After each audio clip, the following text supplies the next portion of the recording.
저는 지난 주간에 러시아 연해주 지역을 방문하면서 거기 선교사님들을 만나고 또 북한 동포들 돕는 사역을 하시는 선교 단체를 방문을 했습니다. 연해주라고 하면은 그 우리 한반도 지도의 오른쪽 맨 꼭지점 두만강이 있고 그 바로 위쪽에 이제 거기가 두만강 아래쪽은 북한이고 두만강 바로 위쪽 왼쪽은 중국, 그다음에 조금 더 오른쪽으로 가서 동해안으로 퍼지는 거기는 이제 러시아 국경입니다. 거기 세 나라 국경이 맞닿는 지점이 핫산이라고 하는 이제 철도가 통과하는 곳이고요.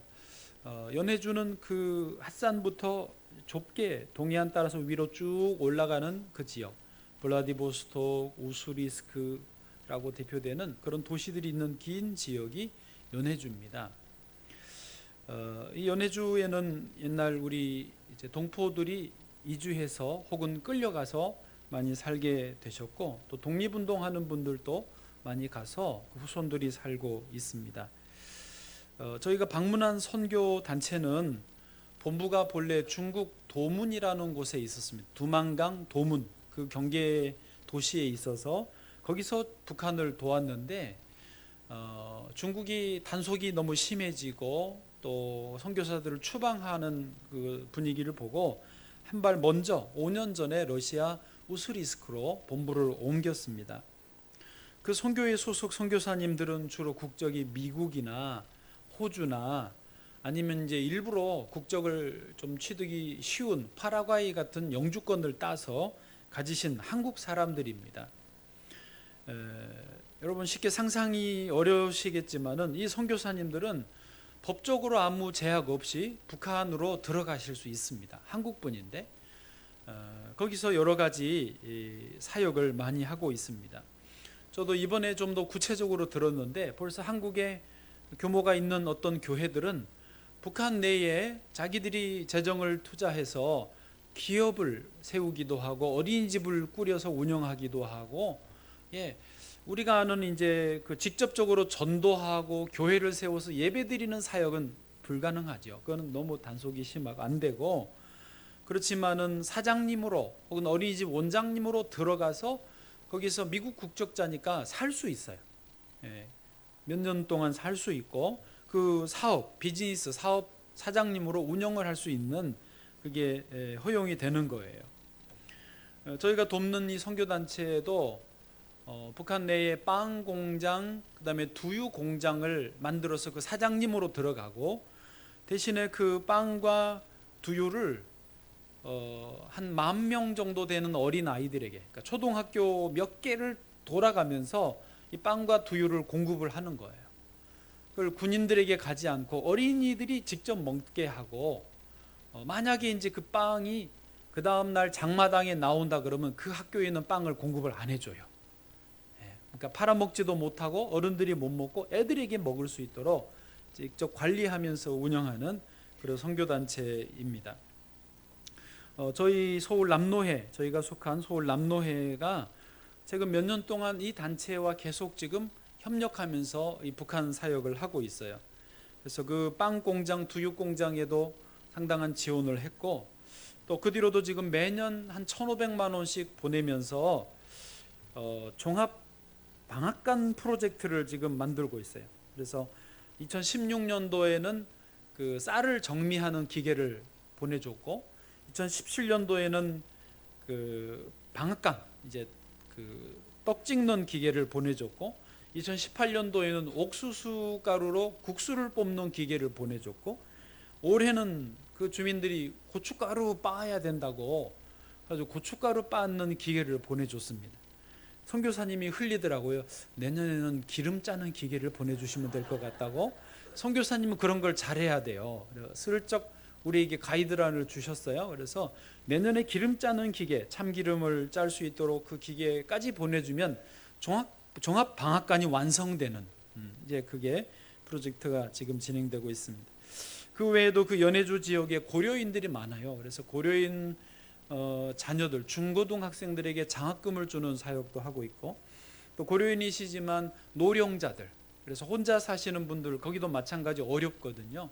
그분들을 돌보는 사역까지도 이 선교단체가 지금 하고 있습니다. 선교사님들을 볼 때마다 느끼는 게 있어요. 특별히 북한 안에 들어가서 그 보위부 직원들의 이중 삼중으로 감시를 당하면서도 그 선교하면서 사는 선교사님들의 얼굴을 볼 때 의외로 너무 기쁨이 그 얼굴에 있었어요. 제가 그 선교사님들의 얼굴에서 기쁨을 보았고, 또 마침 지난 주간에 러시아에 있으면서 성경을 빌립보서를 읽었는데 빌립보서를 기록한 사도 바울의 얼굴에 또 역시 기쁨이 보여지더라고요. 그래서 선교사님들의 얼굴에서 보았던 기쁨과 빌립보서를 읽으면서 본 바울의 기쁨을 제가 오버랩 되면서 오늘 그래서 주제를 기쁨으로 정했습니다. 이 기쁨을 좀 소개해드리고 싶은데 그 세 가지로 오늘도 말씀을 드릴 거예요. 그런데 첫 번째가 무척 깁니다. 두 번째, 세 번째는 대신에 엄청 짧습니다. 결과적으로 집에 돌아가시는 시간은 똑같으니까 첫 번째가 길게 간다고 너무 스트레스 받지 마시고 기쁨을 잃어버리지 마시고 오늘 기쁨이 충만하시기를 바랍니다. 자, 첫 번째 오늘 말씀에서 주시는, 우리에게 알려주시는 기쁨이 뭐냐면 그리스도를 사랑하는 기쁨이에요. 따라해 보실까요? 그리스도를 사랑하는 기쁨. 의미를 생각하시면서 다시 한번 다 같이요. 시작. 그리스도를 사랑하는 기쁨. 아멘. 자, 오늘 본문 1절 말씀 같이 읽겠습니다. 1절입니다. 시작. 그러므로 나의 사랑하고 사모하는 형제들, 나의 기쁨이요 면류가 아닌 사랑하는 자들아, 이와 같이 주 안에 서라. 아멘. 여러분 1절을 이렇게 보시면서 분위기를 좀 생각해 보면 좋겠습니다. 사실 지금 이 글을 쓰고 있는 사도 바울은 어디에 있느냐 하면 로마의 감옥 안에 있습니다. 그는 갇힌 몸이고 자유가 제약받고 있습니다. 자기의 앞날이, 자기의 생명이 앞으로 어떻게 될지 보장받지 못합니다. 암울합니다. 그러나 이 분위기를 보시면 전혀 암울하지 않습니다. 오히려 기쁨이 가득하고 사랑이 가득하고 희망이 있습니다. 그렇지 않습니까? 더불어서 같은 맥락에서 4절을 보시면 바울은 오히려 주 안에서 항상 기뻐하라, 내가 다시 말하노니 뭐 하라고요? 기뻐하라고 반복해서 강조해서 기뻐하라고 권면하고 있습니다. 지금 누가 누구에게요? 감옥 안에 있는 바울이 감옥 밖에 있는 빌립보 교인들에게 기뻐하라고, 좀 기뻐하라고 권면하고 있다는 사실을 생각해 봐야 됩니다. 어떻게 이것이 가능할까요? 그렇습니다. 바울에게는 상황에 상관없는, 조건에 상관없는 그 안에서 기쁨의 근원이 이미 있다는 말이지요. 그 누구도 뺏어갈 수 없는, 그 누구도 훼손할 수 없는, 그 누구도 방해할 수 없는 기쁨의 이유를 가지고 있다라는 사실입니다. 그래서 바울은요 지금 기쁜 거예요. 오히려 밖에 있으면서도 우울하게 지내는 빌립보 교인들이 안타까운 거예요. 그래서 항상 기뻐하라, 내가 다시 말하노니 좀 기뻐할래? 라고 권면하고 있다는 사실이죠. 바울에게 기쁨의 근원이 무엇일까요? 그것은 그리스도를 사랑할 때 누리는 기쁨인 것입니다. 그리스도께서 주시는 기쁨인 것입니다. 바울이 이것을 좀 더 분명하게 보여주는 구절이 앞에 있어요. 1장 18절입니다. 1장 18절 다 같이요. 시작. 그러면 무엇이냐, 거칠이로 하나 참으로 하나 무슨 방도로 하든지 전파되는 것은 그리스도니 이로써 나는 기뻐하고 또한 기뻐하리라. 아멘. 할렐루야. 시기 질투에 의해서 바울이 모함을 당하기도 하고 질투심을 유발하려고 사람들이 막 괴롭히고 배 아프게 만들기도 하지만 그런 거는 전혀 상관없어. I don't care. 오직 예수 그리스도만을 사랑하는 바울에게 그리스도가 전파되면, 예수님이 전해지면 나는 그걸로 기뻐하고 또 기뻐한다고 여기서도 반복해서 말씀하고 있는 것입니다. 여러분, 저와 여러분에게도 그리스도를 사랑할 때 누리는 기쁨이 있기를 축복합니다. 이것은 그리스도인의 특권입니다. 그리스도인과 비그리스도인의 근본적인 차이가 여기에 있습니다. 우리는 조건에 상관없이 기쁨이 있는 것입니다. 어느 집사님의 애완견이 죽었습니다. 그래서 목사님께 개 장례식을 좀 치러달라고 부탁을 드렸습니다. 그때 목사님이 아니 어떻게 개 장례식을 하냐고 거절을 하셨습니다. 그러자 집사님이 아니 개를 위해서 고액의 보험금도 들어놨는데 그래서 보험금 타면 11조도 낼 거고 감사원금도 할 건데 하면서 말끝을 흐리셨습니다. 그러자 바로 목사님이 받아서 아니 왜 진작에 예수 믿는 개라고 말 안 했냐고 하시더랍니다. 참 우픈 이야기이죠. 요즘에 애완견, 반려견이 제법 많아졌습니다. 저도 한동안 잠깐 외로움을 느끼면서 애완견을 키워볼까 고민했습니다. 장로님, 목사님에게 키워본 경험이 있는 분들에게 자문을 구했더니 99%가 키우지 말라고 그럽니다. 이유는 키울 때는 좋은데 나중에 부작용이 심하대요. 그게 뭐냐고 물었더니 한 분 대전의 카이스트 연구원으로 있는 한 집사님 이야기를 해줍니다. 내용이 이렇습니다. 여러분 카이스트 연구원 다 그렇진 않지만 그런 분들은 대체로 점잖으세요. 조용하세요. 막 이렇게 굉장히 과학하시기 때문에 이성적이고 차분하고 이렇게 좀 얼굴이 좀 그렇습니다. 이 집사님이 반대를 했는데도 사모님과 애들이 원하고 원해서 애완견을 집에 들여놨습니다. 이 집사님은 늘 새벽같이 출근하고 밤늦게 퇴근하는데 어느 날 개가 들어왔는지 모르겠지만은 집에 밤늦게 퇴근을 하는데 평생 처음으로 자기가 뭐라고 그러죠? 환대를 받았대요. 아주 따뜻한 환대를 받았대요.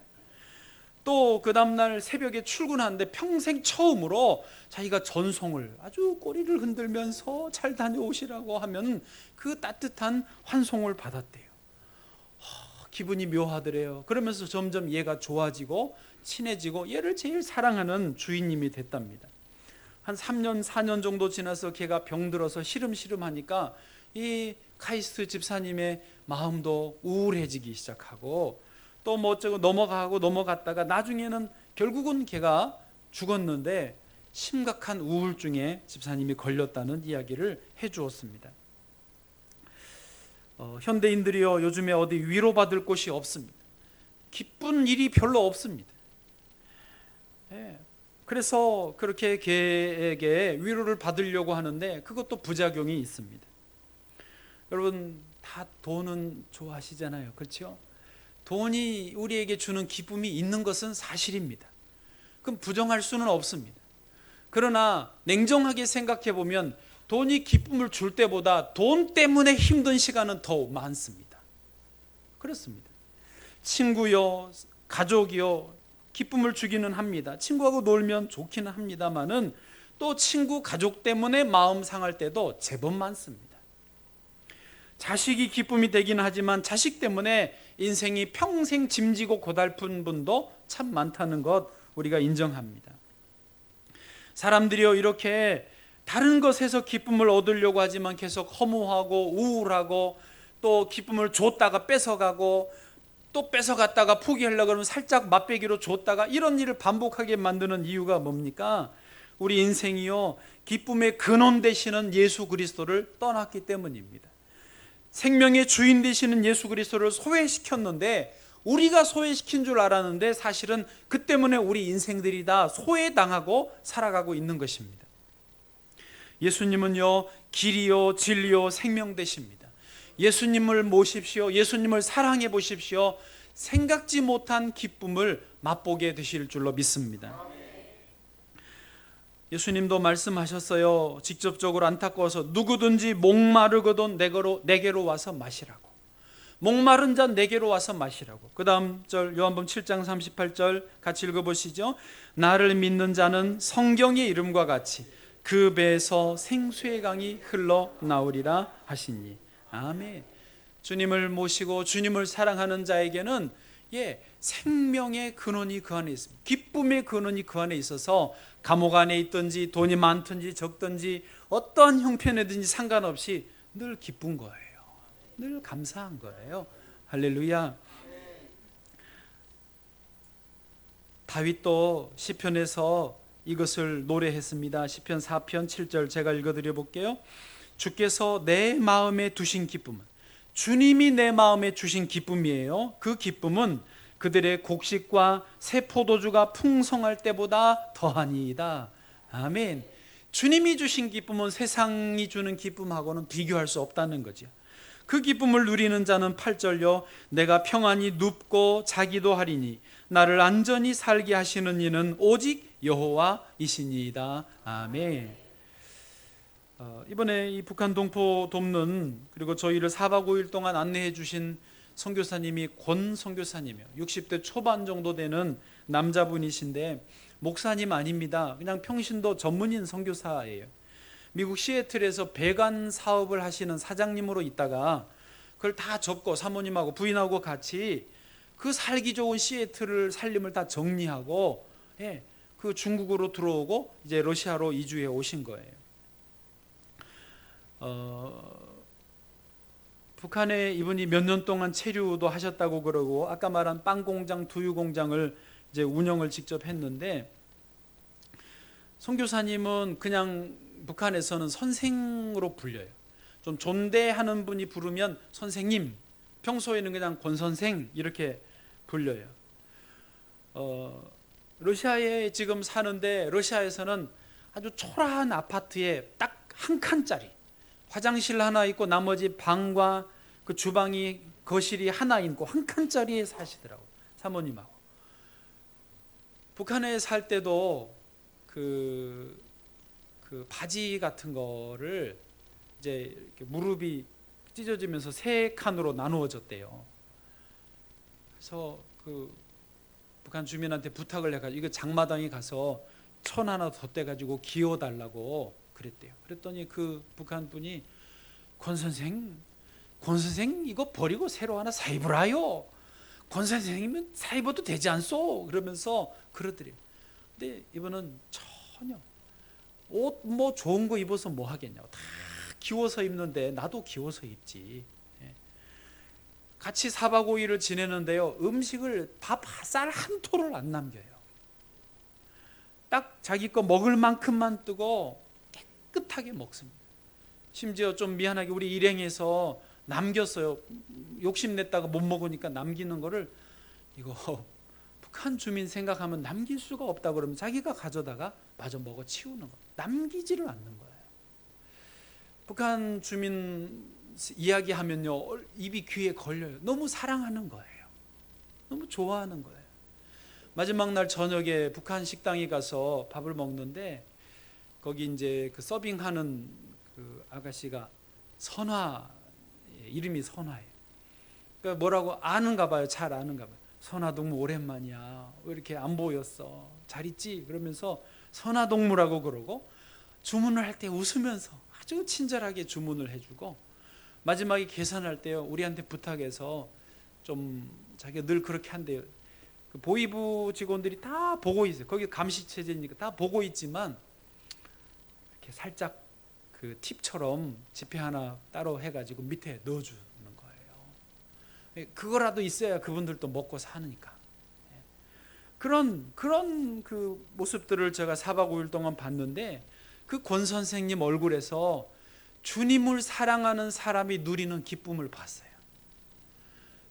이거는 차원이 다른 거예요. 좋은 옷 입고 좋은 집 살고 맛있는 거 먹을 때 얻는 그런 기쁨하고는 차원이 다른, 주님을 사랑할 때 누리는 그 기쁨을 그 얼굴에서 제가 봤어요.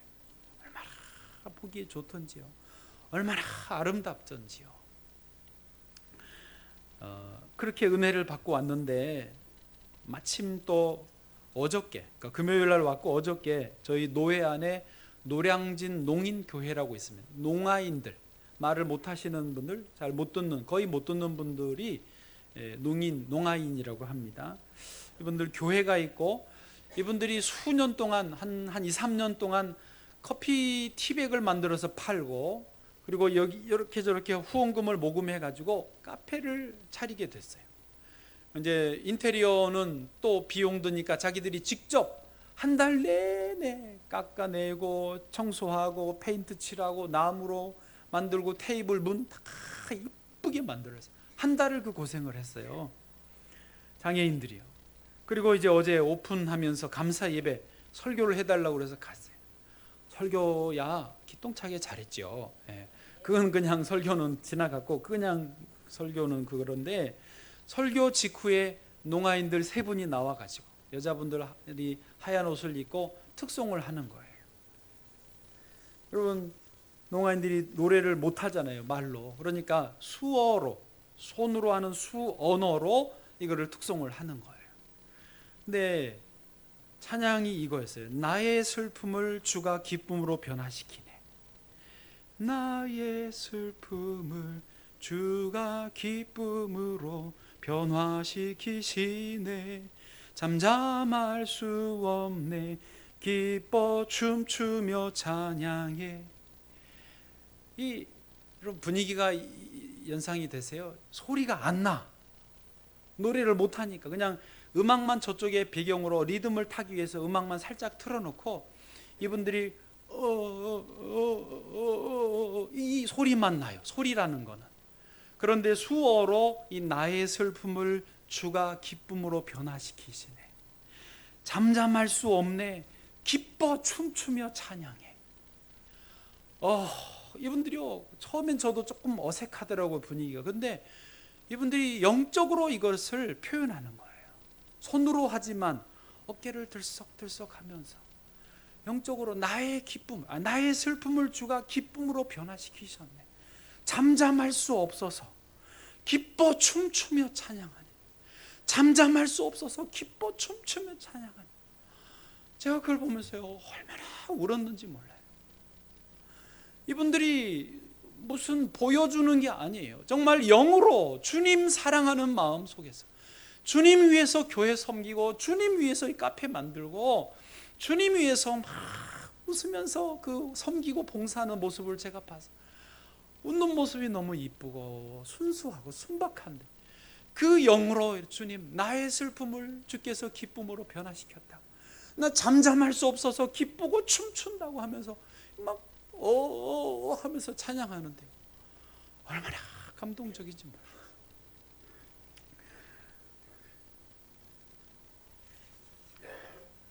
저와 여러분도 이 기쁨을 누릴 수 있기를 원합니다.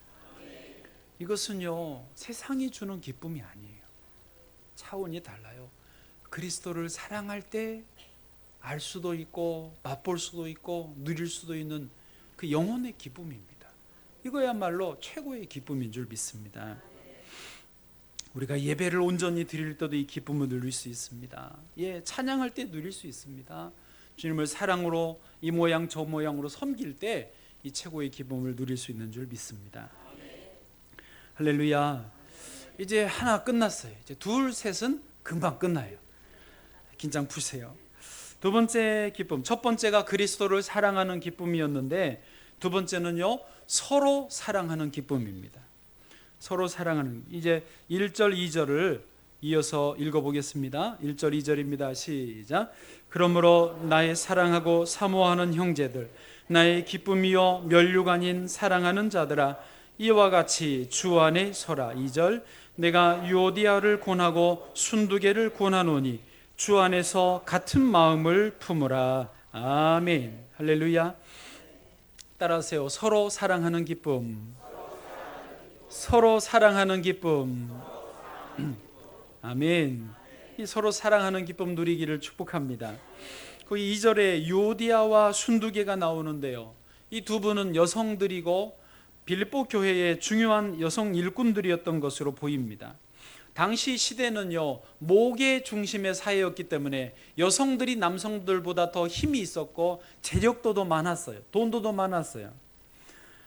빌립보 교회가 세워지고 또 상당한 그 운영에서 역할을 했던 분들이 두 분인 것 같은데 이 두 분이 서로 불화하면서 빌립보 교회의 근심거리가 잠시 됐습니다.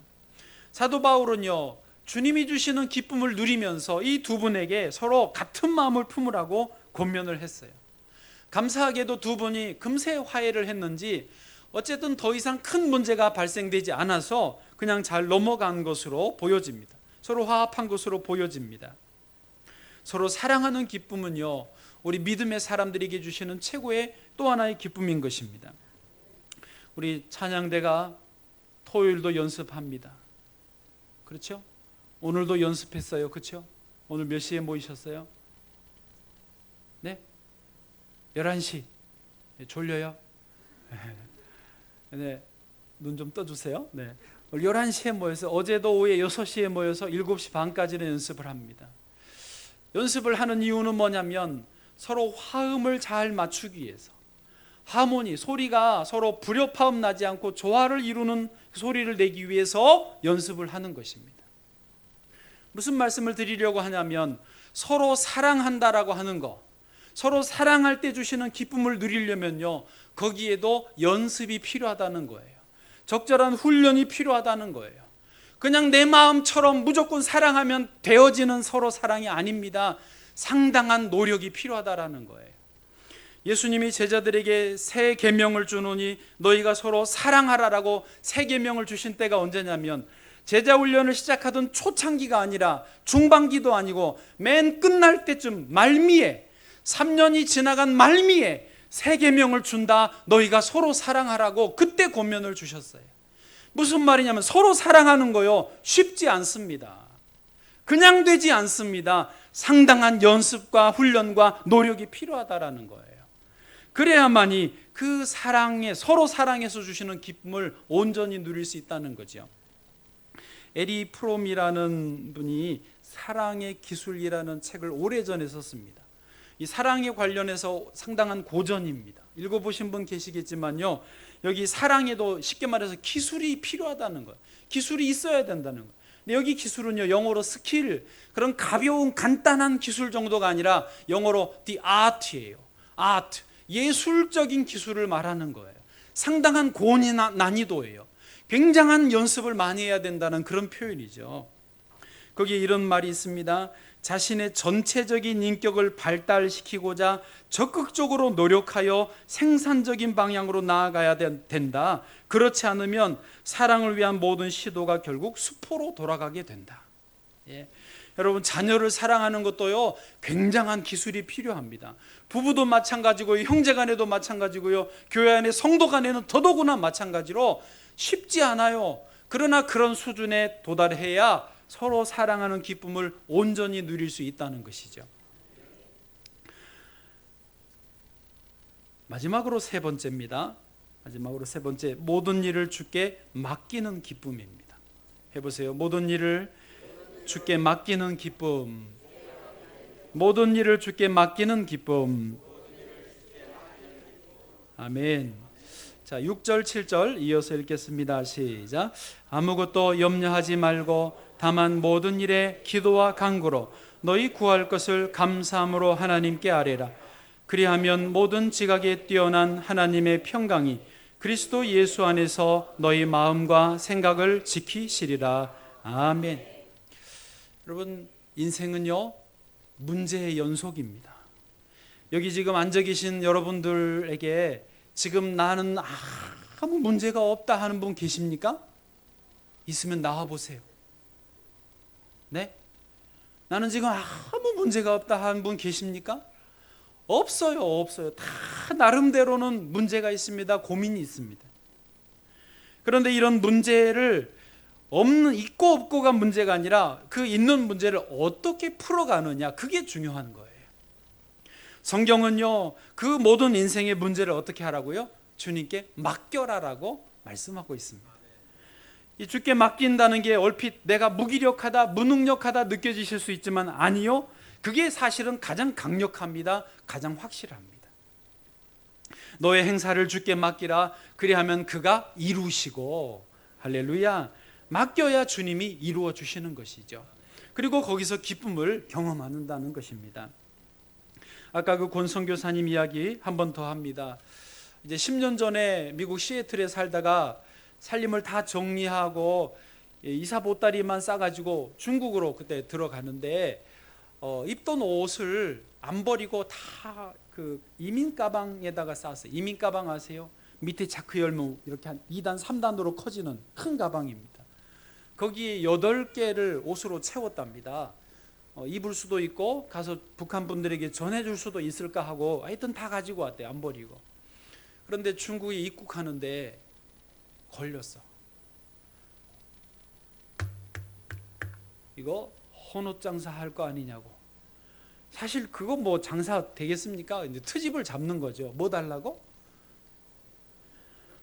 그래서 옆에 있는 분도 아유, 권 선생님 이거 주라고 그러는 거니까 빨리 주버리라고. 그래야 이거 통과하지. 안 그러면 못 간다고.